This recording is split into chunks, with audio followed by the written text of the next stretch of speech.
The fluorescent lights of the pharmaceutical lab hummed above me as I slipped through the shadows at midnight, my heart pounding with a mixture of fear and determination that had become all too familiar.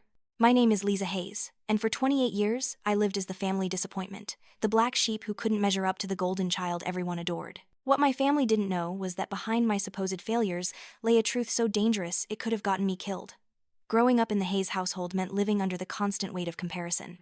My younger sister Chloe was everything our parents dreamed of, brilliant, ambitious, and destined for greatness in the legal world. She graduated summa cum laude from Yale Law, landed a position at the most prestigious firm in the city, and never missed an opportunity to remind everyone of her accomplishments. Meanwhile, I was the cautionary tale, the daughter who had dropped out of Harvard Medical School in her final year.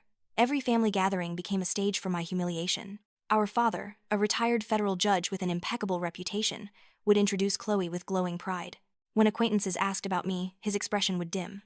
"Lisa is still finding her way," he'd say dismissively. The truth was far more complex. I hadn't dropped out because I couldn't handle medical school. I had been recruited by the Department of Justice during my residency rotation, approached by agents who saw potential in my analytical mind. My failure was actually my greatest success, a carefully constructed cover that allowed me to work as an undercover investigator, specializing in healthcare fraud and corruption. For 5 years, I had lived this double life, letting my family believe I was a disappointment, while I risked everything to expose criminals who exploited vulnerable patients for profit. I had infiltrated pharmaceutical companies and medical device manufacturers, gathering evidence that led to dozens of convictions, but the cost of maintaining this facade was eating away at my soul. The breaking point came at Chloe's promotion celebration. Our parents had rented the back room of an exclusive restaurant downtown, inviting everyone who mattered in their social circle to witness their daughter's triumph. Chloe had just been named partner at her firm, the youngest in the company's history. I arrived late, having just finished a grueling surveillance operation. I was exhausted, my clothes wrinkled, and I probably smelled like industrial disinfectant. The moment I walked through the door, the celebratory atmosphere shifted. Conversations paused, smiles became strained. "Lisa," our mother called out, her voice carrying that particular tone reserved for addressing wayward children in public. "We weren't sure you'd make it." I forced a smile and made my way to the family table, where Chloe sat resplendent in a designer dress. She raised her champagne glass as I approached, her eyes glittering with calculated malice. "To those who make the right choices," she announced loudly. At least one of the Hayes daughters didn't disappoint her parents tonight. The words hit me like a physical blow, but I kept my expression neutral. I had learned to compartmentalize pain, to lock away hurt, and focus on the mission. But as I looked around the table at my family's faces, I saw something that cut deeper than Chloe's cruelty. Pity. Our father launched into a speech about success and dedication, about living up to one's potential. Every word was a knife twist, each example of Chloe's achievements a reminder of my supposed failures. "Some people," he said, his eyes finding mine, "never learn to apply themselves properly. They drift through life, making excuses, living off others' generosity." He paused. "But tonight, we celebrate someone who understood that success requires sacrifice and commitment." I sat there, my training keeping my face impassive, while inside I screamed. If only they knew the sacrifices I had made, the nights wondering if my cover would be blown, if the next case would be my last. Their disappointment was the price I paid to protect people like them from monsters who would exploit their trust. After dinner, I found myself alone on the restaurant's terrace. The city lights twinkled below, and, for a moment, I imagined what it would feel like to tell them the truth. But the fantasy faded, replaced by cold reality. "Rough night?" I turned to find my handler, Agent David Chen, approaching from the shadows. He wasn't supposed to be here, which meant something important had happened. "What's wrong?" I asked, shifting into professional mode. He handed me a manila folder. "New case. Big one. We've got evidence of a massive corruption scheme involving medical devices. Faulty heart implants that have killed dozens of people, maybe more. The company responsible has been covering it up for years." I opened the folder, my blood growing cold as I read. OmniGen Technologies, one of the largest medical device manufacturers in the country, had knowingly distributed defective cardiac assist devices. When patients started dying, instead of issuing a recall, they launched a campaign of intimidation and bribery to silence victims' families. "Who's protecting them?" I asked, though part of me already suspected the answer. Chen pointed to a photograph clipped inside. The face staring back was one I knew well, a fixture at family dinners and holiday celebrations for as long as I could remember. Judge Marcus Thorne, my father's oldest friend and legal mentor, the man who had officiated at my parents' wedding. "He's the key," Chen explained. "Our intelligence suggests he's been taking payments from OmniGen for years, using his position to influence other judges and prosecutors." I stared at the photograph, memories flooding back. Uncle Marcus, as I had always called him, teaching me to play chess on lazy summer afternoons. Uncle Marcus, listening patiently as I described my dreams of becoming a doctor. Uncle Marcus, who had seemed genuinely disappointed when I dropped out. We need someone on the inside, Chen continued, someone who can get close to both Omnigen and Thorn without raising suspicion, given your family connections. I'll do it, I said without hesitation. The very relationship that had caused me so much pain might now be the key to bringing down one of the most dangerous corruption schemes I had ever encountered. Over the next few weeks, I carefully constructed a new identity and infiltrated Omnigen as a data analyst. Within days, I was sitting in a cubicle in their headquarters, surrounded by the casual evil of corporate malfeasance. My supervisor, Dr. Richard Hawkins, was a thin, nervous man who constantly looked over his shoulder. He was responsible for sanitizing data in the company's safety reports, deleting adverse events and modifying statistics to hide the true extent of device failures. I spent my days cataloging his crimes, copying files and recording conversations, building an irrefutable case. But as evidence mounted, so did the danger. Omnigen's security team, led by a former KGB operative named Viktor Reznikov, was known for dealing harshly with problems. The first sign that my cover might be blown came at a company charity gala. I was working the event as part of the technical crew when I saw him. Marcus Thorne stood near the bar, his silver hair immaculate, moving through the crowd like a predator.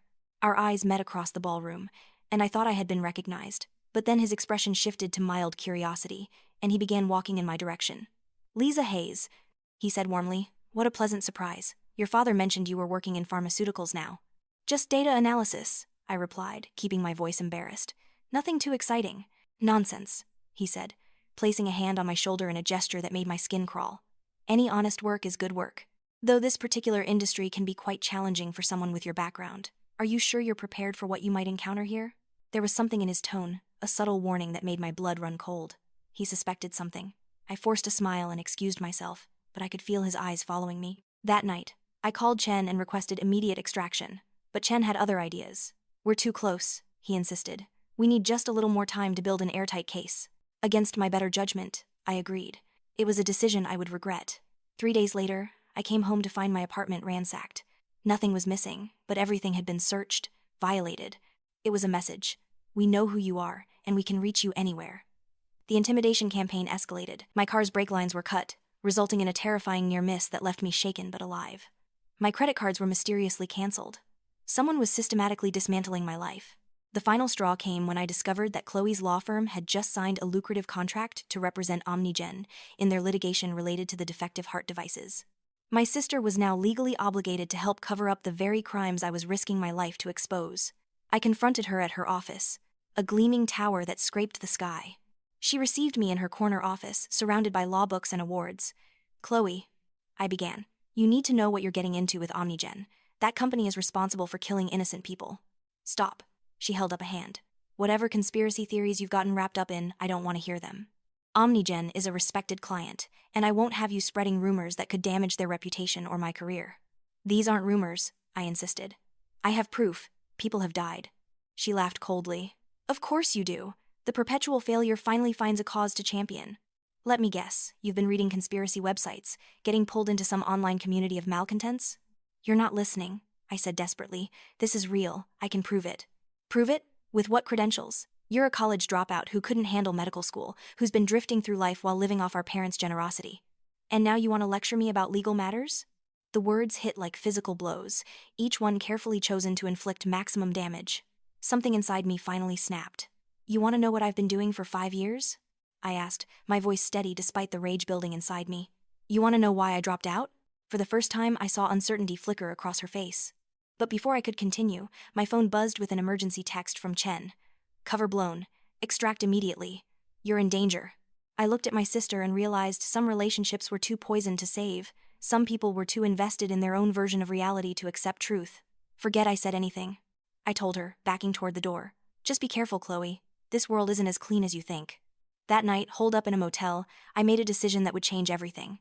I called Chen and told him I was done with half measures. "What are you proposing?" Chen asked. "A trap," I said. "Something big, public, impossible to ignore. Thorne is being honored at the Federal Bar Association Gala next month. Every judge and prosecutor in the state will be there, along with media coverage. If we can expose him there won't be anywhere to hide." It was dangerous, requiring perfect timing.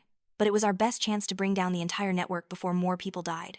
Over the next 3 weeks, we prepared meticulously. Meanwhile, I worked on the most challenging part, convincing my sister to help us. It took another week to track Chloe down.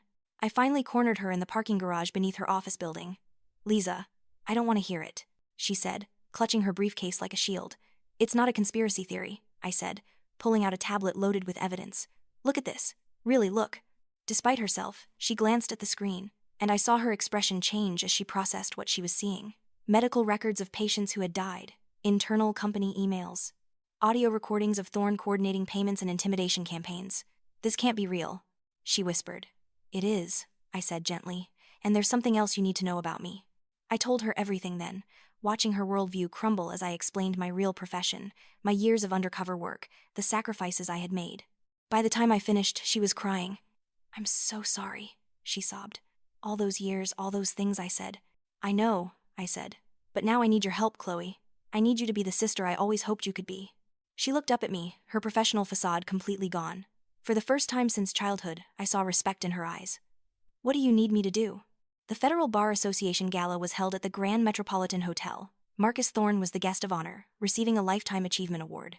The irony was suffocating as I watched him accept congratulations from people who had no idea they were celebrating a criminal. I had infiltrated the event as part of the technical crew. Chloe sat at the head table, playing her part perfectly. She had agreed to present a special tribute to Thorne, supposedly highlighting his contributions to justice. As Thorne took the stage, I made my final preparations. Chen and his team were positioned throughout the ballroom. In the control booth, I had override access to the audio-visual system. Thank you, Thorne began.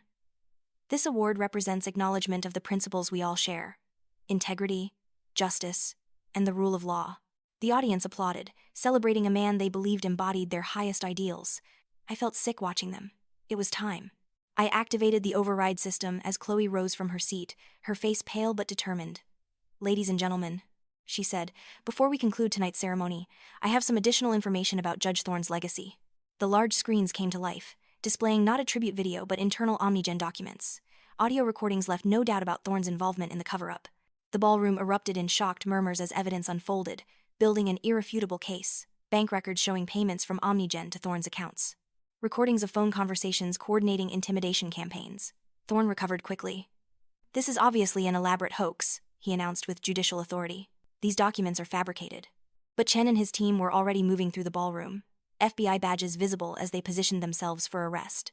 Marcus Thorne, Chen announced, you are under arrest for conspiracy, bribery, and obstruction of justice. That's when Viktor Reznikov made his move.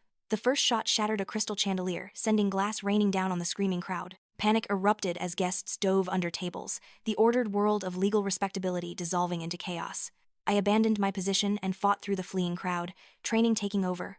Reznikov had taken position near the stage, trying to clear Thorne's escape path. He never saw me coming. 5 years of undercover work had required peak physical condition and constant tactical training. I hit him from his blind side, using his momentum against him as I disarmed him with practiced precision. He went down hard as Chen's team moved in to secure both him and Thorne. As chaos subsided, I found myself standing in the middle of the scene, my cover blown forever.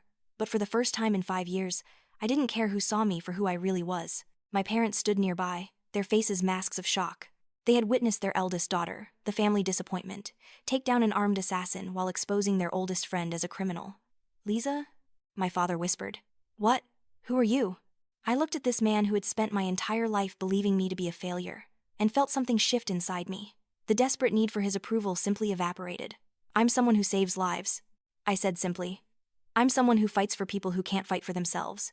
I'm everything you raised me to be, Dad, even if you never recognized it. The trials that followed made national headlines. Chloe testified as a key witness, her decision to come forward ultimately protecting her from prosecution, while ending her relationship with the corrupt law firm. Thorne received a life sentence. Viktor Reznikov was deported after serving time for attempted murder. Omnigen was bankrupted by fines and civil judgments. But the most important change happened within my family. 3 months later, I sat on the back porch of my childhood home with my father on a warm summer evening. The formal dining room where I had endured so many humiliating gatherings seemed like a relic from another life. I owe you an apology, he said quietly. More than an apology. I owe you recognition for the person you've always been, the person I was too blind to see. You couldn't have known, I replied. That's not an excuse, he continued. I spent so much time focused on achievements. I could see that I missed what was right in front of me. You were risking your life to protect innocent people, and I was disappointed you couldn't live up to some arbitrary standard. Chloe joined us, carrying wine and wearing casual clothes I had never seen her in during her high-powered career. She had left the prestigious firm after the trial, now working for a nonprofit providing legal services to fraud victims. To new beginnings, she said, raising her glass. And to sisters who save the world while the rest of us try to impress people who don't matter. I looked at my family, these people who had shaped me in ways both positive and negative. The need for their approval had been both my greatest weakness and, paradoxically, one of my greatest strengths. It had motivated me to excel, to push beyond normal limits. But now I was free from that need. I had found my own definition of success, my own sense of worth that didn't depend on anyone else's recognition. The phone in my pocket buzzed with a message from Chen, details about a new case that would require me to disappear again, to become someone else. But this time I wouldn't be disappearing into shame and secrecy. This time, my family would know where I was going and why. As I prepared for my next mission, I carried something I had never had before. The knowledge that I was exactly who I was supposed to be, that the path I had chosen was right, regardless of whether anyone else understood it. The girl who had once desperately sought her family's approval had become a woman who no longer needed anyone's permission to be extraordinary. And in that transformation, I had found not just justice for the victims I fought for, but finally, justice for myself.